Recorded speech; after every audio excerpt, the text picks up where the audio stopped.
To strengthen rhomboids or middle trapezius isometrically, you can find a blank wall.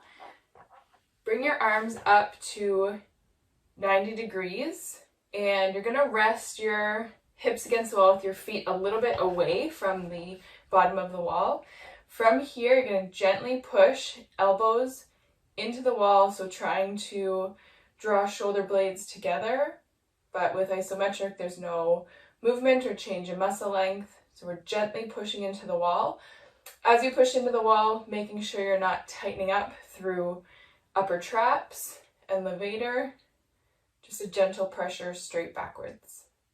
To strengthen rhomboids or middle trapezius isotonically with a TheraBand, your patient can be seated. They can wrap the TheraBand around their feet. Sit nice and tall, and you can draw that TheraBand towards yourself and elbows tight to the body. If there's not enough resistance, they can wrap that band another time and draw backwards.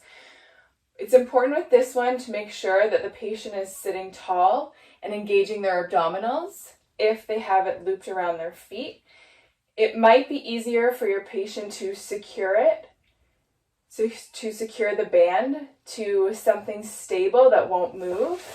And so if it's secured at that end, then the patient can do their rowing action and not have to be as much concerned about the band sort of pulling them forward, because this can be a difficult position for a patient to maintain comfortably, especially if they don't have the mobility through their hamstrings and hips.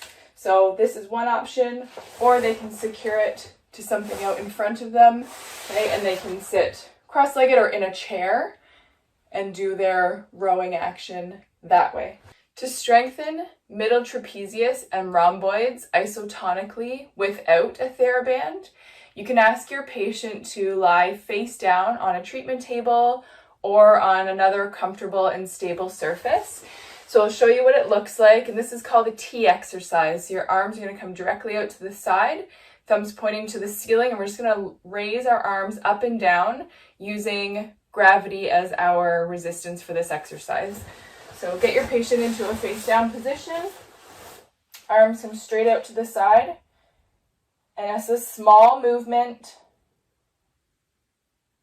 as they draw their shoulder blades together, activating through rhomboids and middle trapezius. Make sure that the patient doesn't hike up into upper traps. They want to draw their shoulder blades down their back and then draw together.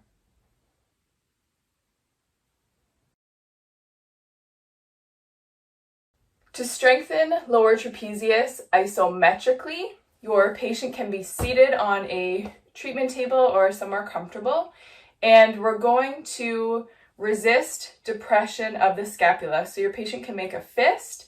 Their fist is going to go against the table, and then they're going to press down into the table to activate lower trapezius to draw that shoulder blade down. Remember, isometric, there's no change in muscle length.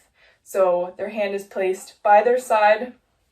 They're pressing down into that stable surface with no movement, and that's how we isometrically strengthen lower trapezius. I'm going to show you a way you can do the exercise for lower trapezius without a TheraBand.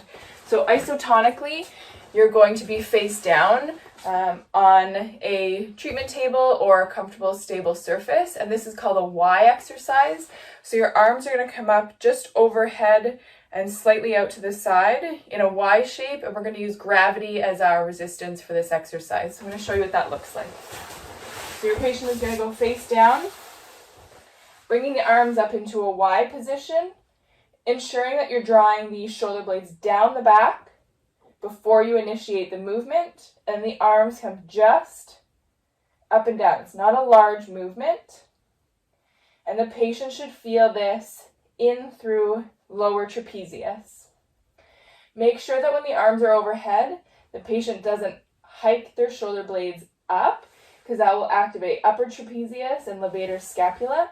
You want to draw those shoulder blades down the back, and then a small isotonic movement up and down against gravity to activate lower trapezius. Teres Major does internal rotation, extension, and adduction of the arm. To strengthen it isometrically, we can use a treatment table or a high surface to act as our resistance for the isometric exercise. So what we're going to do is bring our arm out to the side. So I'm actually going to move my seat down just a little bit because you want to be beside a surface that is relatively high that you can place your elbow on with your arm out to the side. So what I'm going to do is bring my flexed elbow and arm onto this treatment table.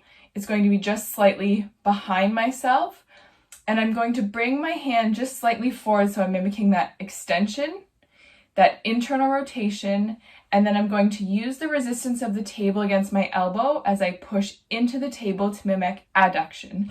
So you're going to set the joint up into the similar movements or actions that it does, but you only have to resist one of the actions, if that makes sense. So we're going to set up with a little bit of extension. I'm internally rotating my arm slightly, and then I'm going to press into the table. So I'm going to try to sit back so you can see this, but it's going to be just slightly behind yourself that way because I want to mimic that extension. Okay, and I'm just pressing into the table to mimic that adduction. So here's how it's going to look. I know you can't see my arm fully, but I am pressing into the table. My arm is slightly extended, internally rotated, and I'm resisting adduction against the table isometrically. To isotonically strengthen Teres Major, we can use the same exercise that we used for Latissimus Dorsi because it has the same actions. So I've tied a loop in my TheraBand. There's a knot at the two ends, and I have a loop. I'm going to place my hands in that loop and bring my arms overhead.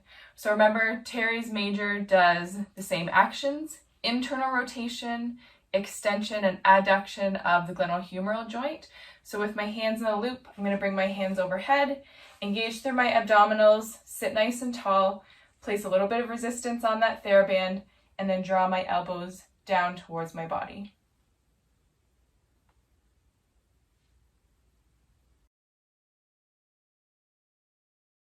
To isometrically strengthen Serratus Anterior, we need a blank wall and something that we can put some resistance against.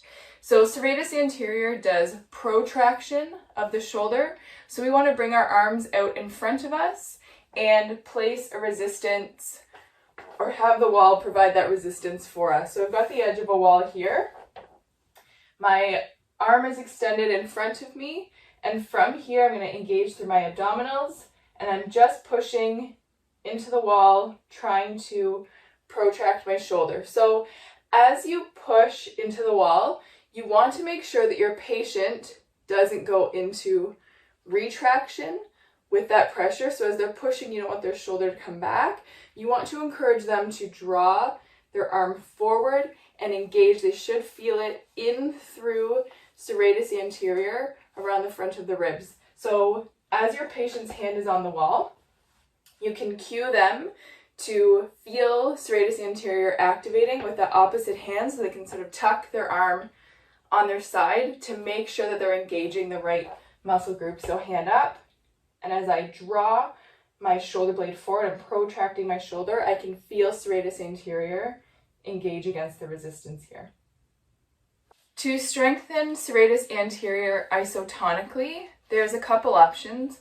One is if you can have the TheraBand secured to a high secure anchor point behind your patient. So for example, it would be secured back here. The patient would be facing away from that secured anchor point, and they can do a protraction movement to activate through Serratus Anterior this way. Since I don't have a high anchor point where I am, I can use that TheraBand and wrap it around my back. Make sure, I've seen this happen before, watch if your patient has long hair and the TheraBand is behind their back, that it doesn't get twisted up in their hair. It hurts. Okay, so you're going to wrap the TheraBand around your back. You're going to hold on to the end of the TheraBand.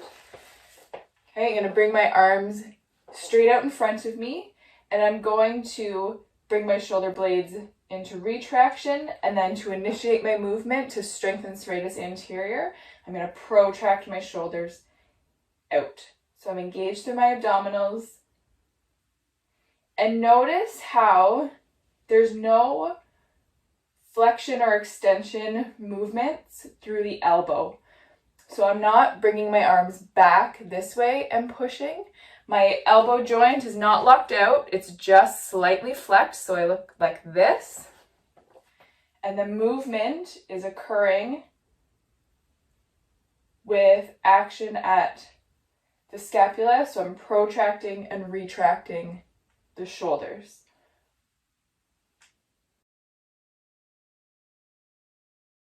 To isometrically strengthen pectoralis major, we can perform the action of horizontal adduction, and we need a wall to resist that. So if you stand in a doorway or the edge of a wall, we can use that as our resistance. So I'm going to place my hand on the edge of the wall here. We can't see. Let's do it this way. Let's do it this way. So from here, okay, I'm going to push into the wall as my resistance. Okay, I'm not trying to turn my body, because as I turn my body, that's giving me more of a stretch through pec major. What I want to do is set myself up where I'm not too far extended, but actually just slightly out front of my body here. That's where I want my hands set up. And then I'm pushing into the wall, trying to activate through pec major. So I can use my opposite hand. You can cue your patient to use their opposite hand and rest it on the muscle group that we're targeting. So in this case, pectoralis major, I can push into the wall. And as I push into the wall for my isometric resistance, I can feel pectoralis major engaging. To strengthen pectoralis major isotonically, you can secure a TheraBand to a stable anchor point. I don't have any high stable anchor points to do this motion in standing. You can do it standing or sitting. I'm getting creative for you guys, so I've secured it to the base of my treatment table. I'm going to show you. Wait for it. There we go. So I've securely attached the TheraBand to the base of my table, and I can now go through my isotonic movement for pec major. Okay. There we go. So I'm going to sit nice and tall, engage through my abdominals. My hand is out to the side. I want to make that TheraBand tight enough that there's resistance. And I'm going to draw across to the front of my body and then back out. So I'm going to perform horizontal adduction to engage through pectoralis major. To isometrically strengthen teres minor and infraspinatus, we can use a wall as our resistance. So remember that infraspinatus and teres minor are both a part of the rotator cuff, and they are both responsible for external rotation of the GH joint. So to strengthen isometrically, you're going to place yourself next to a wall. So I'm going to stand with a comfortable stance, feet are about hip width apart, standing nice and tall, and I'm close enough to that wall where I can place my hand there on the wall. Elbow is flexed to 90 degrees, and I'm going to push my hand into the wall like I'm trying to turn my hand out. So when you're explaining this to a patient, it's really important that they know which movement that they're trying to perform and that the wall is resisting, because it will be a different exercise if I were to put the pressure from my elbow and try to go this way, because that's more of an abduction movement and that would engage more through the shoulders.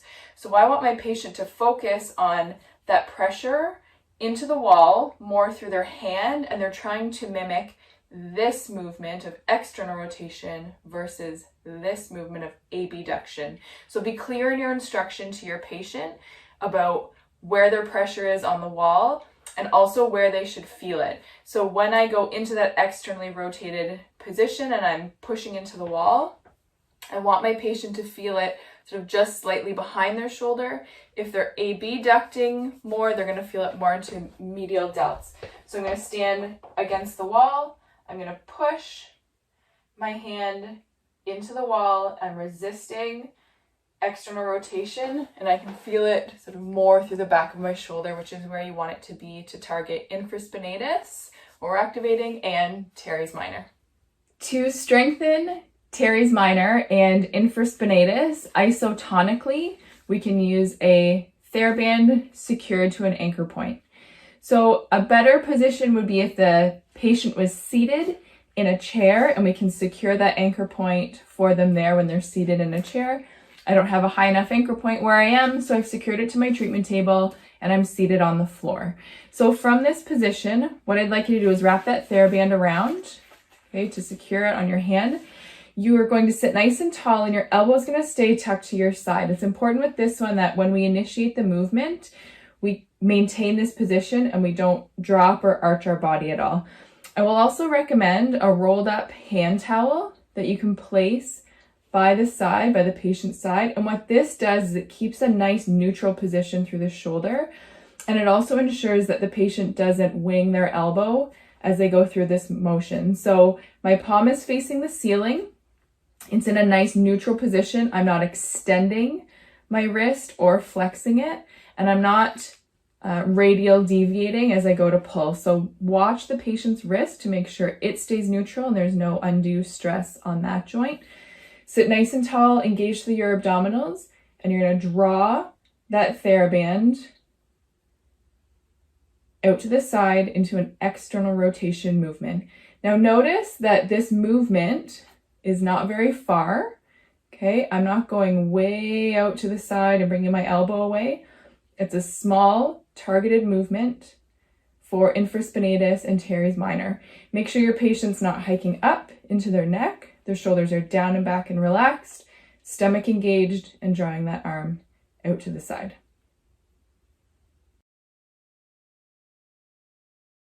To strengthen supraspinatus isometrically, we're going to use the wall as our resistance. When you position your body and your arm, remember that supraspinatus performs abduction of the arm in the scapular plane. So make sure you set your arm up in that scapular plane when you go to do your resistance. So I'm going to use the edge of the wall here. I'm going to position my body in a way that my arm is in that scapular plane. You can make a fist or just something where your hand is against the wall for resistance, whatever's comfortable for your patient. Engage through your abdominals, and then you're going to push into the wall as your resistance, and the patient should feel that in through supraspinatus and out front to its attachment point. So I'm going to stand here, show you again. My arm is in that scapular plane, and I'm pushing into the wall as my resistance. To strengthen supraspinatus isotonically, we're going to use the TheraBand. You can step on the TheraBand to secure it, so it's going to go underneath your opposite foot on the floor. I'm going to show you what this looks like. Okay, so you're going to step on that TheraBand. You're going to wrap that TheraBand around your hand to secure it. Stand nice and tall, and then you're going to bring the arm out in front, and again in the scapular plane, to provide that activation of supraspinatus. So your resistance point, which is down on the floor by your foot, it's just slightly behind yourself, so that as you bring the arm up, you're engaging through supraspinatus. To isometrically strengthen subscapularis, we're going to use the wall as our resistance. Remember that subscapularis is one of the four muscles in the rotator cuff, and it performs internal rotation of the shoulder. So when we set ourselves up, it's best to pick an entryway or a door frame to do this in. And I'm going to place the resistance on the inside of my hand so I can push into the door or the door frame. And my action that's being resisted is this action here. So I'm going to show you in this door frame. Make sure you don't lose me. There we go. So I'm standing facing the door frame. I've got my elbow tucked in at my side. My hand is up against the wall, and I'm going to push into the wall, resisting internal rotation of the shoulder. To strengthen subscapularis isotonically using a TheraBand, we're going to secure the TheraBand to a stable anchor point. I'm going to show you how to tie it. So you're going to wrap it around a stable anchor point. I'm going to make a knot in the end, tighten it up, and then I'm going to make a second knot. I highly recommend you double knot this, because if you only single knot it, it's very likely to come undone. So give a couple of good tugs on that. Make sure it's secure before you go to initiate your movement, because you don't want that TheraBand to come off and whack yourself or your patient. So to strengthen subscapularis, you're going to secure that band around your hand, sit nice and tall, and you can use a towel by your side to keep that shoulder in a nice neutral position. And for this one, I'm going to be drawing my hand across body into that internally rotated position. So my hand can be in a neutral position, okay, my forearm in neutral or forearm in supinated, and I can draw across body. I'm sitting nice and tall, engaging through my abdominals, and I'm watching that my shoulders not hiking up. Shoulders stay down and back as I draw cross body into that internally rotated position.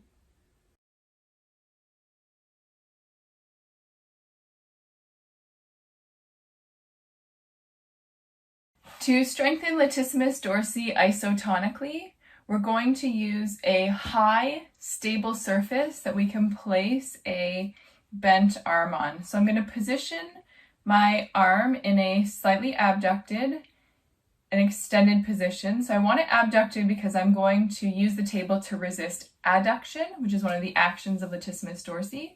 So Lats does internal rotation, adduction, and extension of the arm. So I'm going to position my arm in a way that mimics those three movements, and I'm going to resist one of them. So this is the same setup for Teres Major. So I'm going to extend my shoulder just slightly. I'm going to bring that arm forward into an internally rotated position as opposed to external. So forward, and then I'm going to use my elbow to push into the table to resist adduction. So I'm going to position my body just slightly ahead of my elbow, sitting nice and tall. I've got my seat really low so that the table is a higher resistance, and I'm going to, so that the table is a higher resistance point. It's not giving me more resistance, but that is done by pushing more or less into the table. So sitting tall, I'm pushing my elbow into the table isometrically to engage through Latissimus Dorsi. To strengthen Latissimus Dorsi isotonically with a TheraBand, you can tie a loop, a loop and a knot to the end of the TheraBand. Okay, place your hands inside that loop and bring your arms overhead. Remember that Latissimus Dorsi does internal rotation, extension, and adduction. So this movement will mimic that, and it'll look similar to a lat pull down like you would see at the gym with a bar across the top and drawing down. So we're going to mimic that same movement as we have resistance with the TheraBand. So arms come overhead, apply a slight resistance to that TheraBand, sitting nice and tall in your seat, and then bringing your arms just slightly behind your head. So you're going to keep that resistance on the TheraBand, and then draw your elbows down towards your body.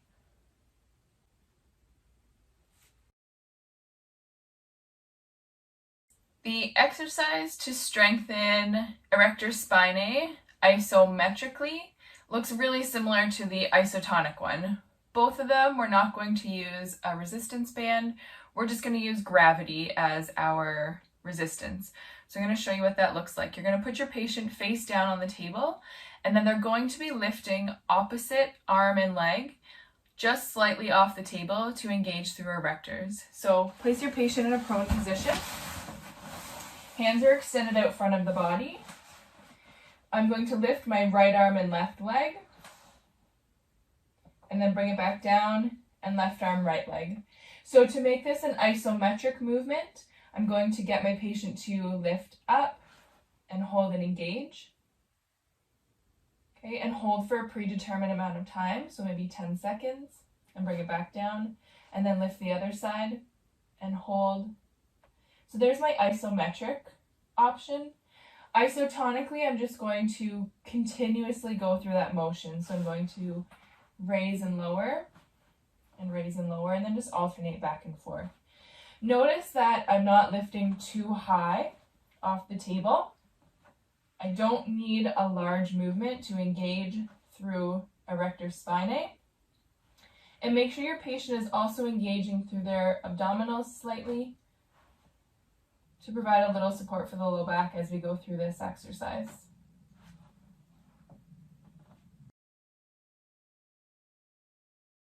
To strengthen Quadratus Lumborum isometrically, we can use a tall, stable surface where we can either be standing or seated to provide the resistance for us.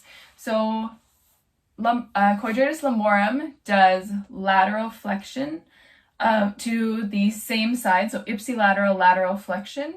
So if I want to strengthen my left Quadratus Lumborum, I'm going to place my body next to the table that's going to provide the resistance. So I've just got my arm propped up at my side, and I'm going to use the table to resist that lateral flexion. And I want to make sure if I want to isolate Quadratus Lumborum, I want a slight rotation in my body first. So I want to turn my left shoulder back just slightly, and then I'm going to lean into the table to engage through Quadratus Lumborum. The reason I want that slight rotation in the body is that it targets more posteriorly.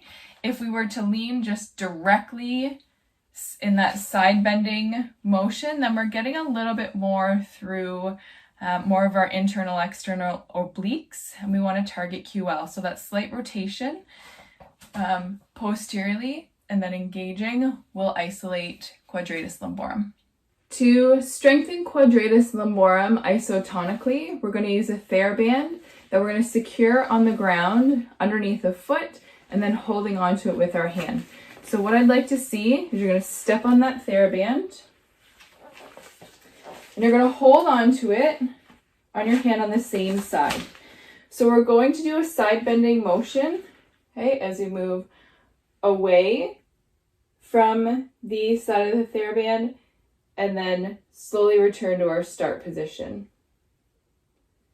So as we go through this motion, think about where the resistance is and what is activating. So this TheraBand, as it gets pulled on, that's the resistance, but what's initiating that action is actually on the opposite side. So it's my left QL that's activating that side bending motion.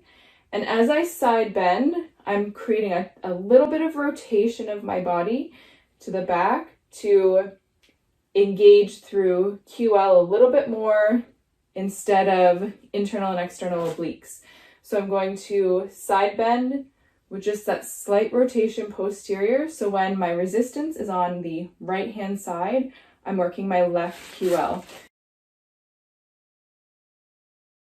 Rectus Abdominis performs trunk flexion. To engage through Rectus Abdominis isometrically, we can do a small crunch with a hold, or we can form a plank position. So I'm going to show you both of these to target Rectus Abdominis isometrically. So you can start with your patient laying on their back. Their hands can come just behind their head. They can lift their shoulder blades off the floor. And we want to make sure that they're not rounding up into more of a sit-up position because we don't want flexion of the trunk. So we want to encourage them to keep their trunk as neutral or straight as possible. Hands can go just behind the head to support, but we're not pulling on the neck. And they can lift just slightly off the ground and hold there for an isometric exercise. It's really easy, you can see because I'm shaking. Okay, and hold there. And the patient should feel Rectus Abdominis engaging. The other option for an isometric movement is a plank position. The person can either be on their knees holding the plank position or up on their toes. If they're on their knees, it's a little bit easier, so I would recommend that to start. So they can go on their forearms, okay? And they want to try to keep their body in a straight line. However, you want to make sure that they're not arching through their back. So something I see that's commonly done incorrectly is that personal trainers or whoever's teaching the instruction instructs their patient to keep their butt down, which is fine, but as the patient lowers their hips, they tend to extend through the low back. So you want to set your patient up in a way that they can maintain the work through their abdominals. As soon as they lose it there and they start to feel it through their low back, then they're not in the right position. So you want to keep them in a position that they can engage their abdominals, and regardless of where their hips are, you want to make sure they feel it through here. So I'm going to show you what that looks like.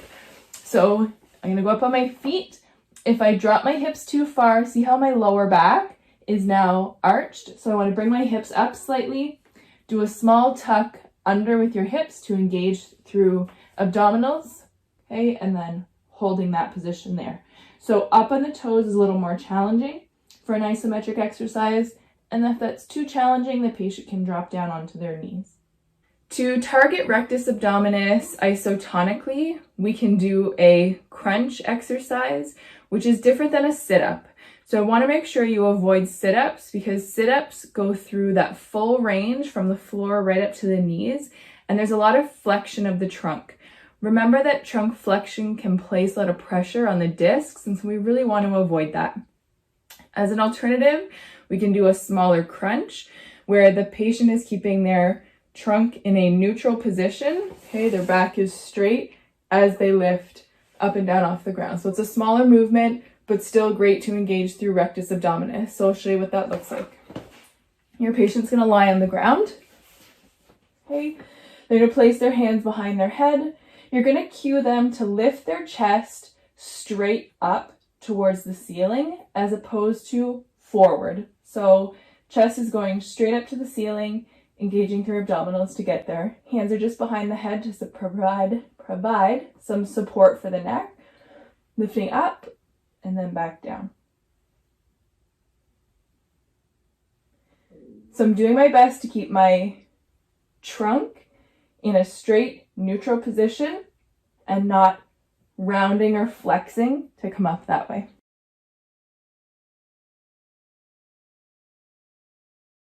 To strengthen iliopsoas isometrically, we can have our patient seated, preferably on a surface that doesn't roll around, so something a little bit more stable than this. And they can provide the resistance with their hands. So if I want to target my right QL, I can place my hands on top of my right leg, and I can push up into my hand. So I'm engaging QL and trying to lift that leg up off the ground, and I'm providing some resistance with my hands to make it an isometric exercise. To isotonically strengthen iliopsoas, I can secure my TheraBand to a low anchor point. So I've created a double knot in there to secure it. I'm also going to create a loop in the end of the band for me to place my foot in.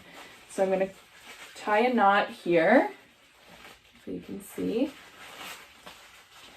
And so as I tie this knot in the band, I want to make sure it's secure, it's not going anywhere on me. And now I have a loop in the end of my band that I can place my foot in. So I'm going to face away from my anchor point. I'm going to put my left foot in here so you can see. I'm going to use the wall beside me for some stability because I'm going to be balancing on my right leg. So I'm holding onto the wall for stability. I'm going to step forward so there's a little bit of resistance. And then what I'm going to do is draw my knee forward as I flex my hip. So I'm going to bring it down and up in a slow and controlled manner. My right knee that I'm standing on is not hyperextended, okay? It's just slightly flexed to protect that knee joint, and I'm drawing my knee forwards and backwards up into a hip flexion movement to target iliopsoas.